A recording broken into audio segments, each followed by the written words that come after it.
Today, we're going back a full century to the snowy woods of Oregon. In 1924, three fur trappers were brutally murdered near Lava Lake, and their bodies were found months later, frozen beneath the ice. To this day, the killer has never been identified. This is a case of the Lava Lake murders. Welcome back to True Crime and Sesh. The three men were Edward Nichols, age 50, Roy Wilson, 35, and Dewey Morris, 25. They were fur trappers, spending the harsh winter of 1923 in a remote cabin near Little Lava Lake, deep in the Deschutes National Forest. I don't understand how people stay out in the woods. Nothing ever good happens out there.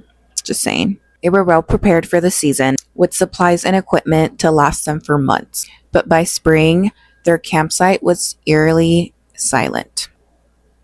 In April of 1924, locals noticed that the trappers hadn't returned. Searchers went out, and what they found was chilling. The men's bodies were discovered under the frozen lake. All three had suffered violent deaths, blunt force trauma, and at least one had been shot. Whoever did this wanted to make sure none of them survived. Their cabin showed signs of disturbance, but little was taken.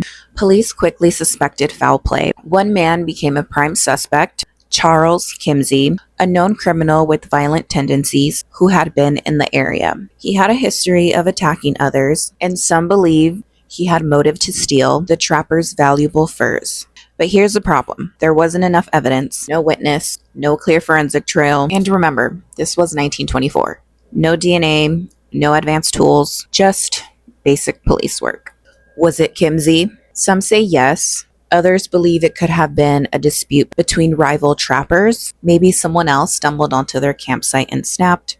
The brutality, however, suggests anger, not just theft. The three men were killed violently, hidden under ice, left to disappear in the winter. With no forensic science available and evidence lost to time, the case stalled. Kimsey was later imprisoned for unrelated crimes, but he was never charged in connection to the Lava Lake murders. Over the years, files went missing, witnesses died, and the story became more of a ghost tale than an investigation. Even a century later, the Lava Lake murders still haunt the forest of Oregon. Who killed those three men? Was it about money, revenge, or something darker? Let me know your thoughts in the comments. Follow for more true crime stories.